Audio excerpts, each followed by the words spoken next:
Now, here is a good news story for you, because I'm joined now by Selina Begum, who's 16 and has just taken on the top debaters from Eton College and a bunch of other top public schools as well, and she's won. She brought home the prestigious Eton Debating Prize to her state school in East London, the Newham Collegiate Sixth Form. Selina is from a migrant family who moved here from Bangladesh in the 1990s, and I'm also joined by her teacher, Jerome Singh. Nice to see you both. Selina, first of all, well, tell us what happened, because you went to Eton, took them on, and what happened?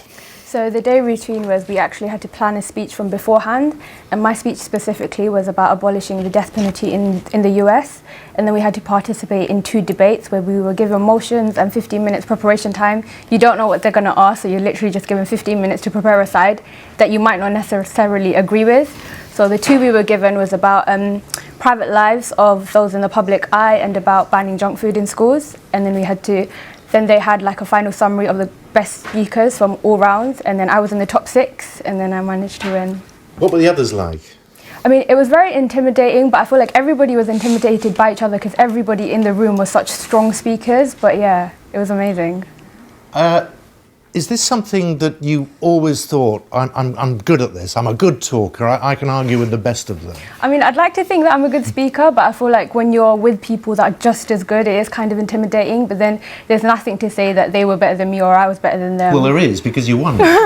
And many congratulations. Jerome, what is it about her that clearly impressed everybody present? So I run the Debating Society, but I also teach Selina history, and I can vouch for her. She is a very good speaker. Really, I think what's great about Selina is that she really challenges herself, she really pushes herself. She doesn't really believe there are limitations on what she can achieve. And that's something we try to instill in all of our students, to raise the bar and encourage them to jump over it. Selina, it's for many people who will hear about your background, because I think your mother is a full-time carer for your father. Yeah. You don't have an easy time at home, and yet you've done this. Why? How do you think you've done it?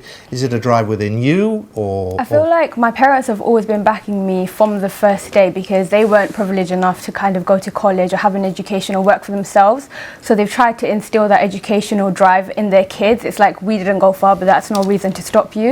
And I think that's something that's been present within my family, like within me and my younger brother. So my parents have actually been like a huge push for me being able to do what I am today. And what was the reaction when you told others at your school that this is what you'd done? I think they were amazed. They were very encouraging, and I think it's like a huge confidence boost for myself, and it's not just a learning curve for me, but for others. If I can do it, then that means they can do it as well. And that must be the point that you see. It must create a huge atmosphere at a school like that. Yeah, it's incredibly rewarding. I remember her walking into history class the next day, got a huge round of applause. Did she? Excellent. And it's great to see. It's not just the confidence within her, but it's the confidence that kind of spirals throughout the whole school. It's this culture of success, and then all of the students really start to believe, we can do this, she can do it, why can't we? But it's not just about, as Selina was saying, it's not just about preparation. I mean, she's told there and then, right, we want you to do this, so you've got to be rather quick-witted, haven't you? Yeah, definitely, and that's something we work on. We try to really get them to work on that really precise application of logic, almost that meticulous, pedantic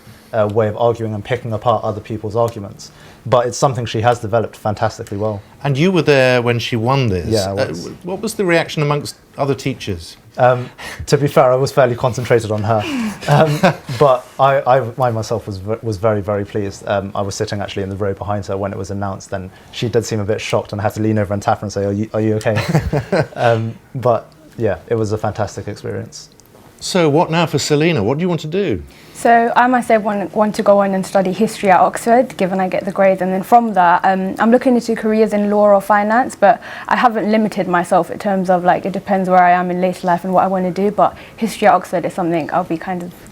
Just wondering what it felt for you, from the background you've had, to go to Eton, see that world, that privilege. What was going through your mind? I think I myself, in the kind of institution that I've been at, whether it's my college or my school, I think one thing was we were never taught that there's any limits. It was more about the kind of opportunities available and the teachers. It's got nothing to do with where you're from or your background, but rather your ability and being able to nurture that and actually go to a college or school that can help you with that. And I definitely found that at the college I attend right now. Your mum and dad, how did they react when you told them? They were so happy. Like, I've never seen them happier. My dad, he bought like this whole buffet. He was like, great.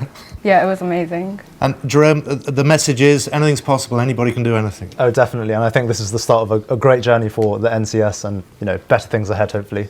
Well, it's so good to talk to you. Everybody's thrilled for you. It's great news, Selina. Thank you very much. And Jerome Singh, thank you both very much for coming in. Thank you. Congratulations again.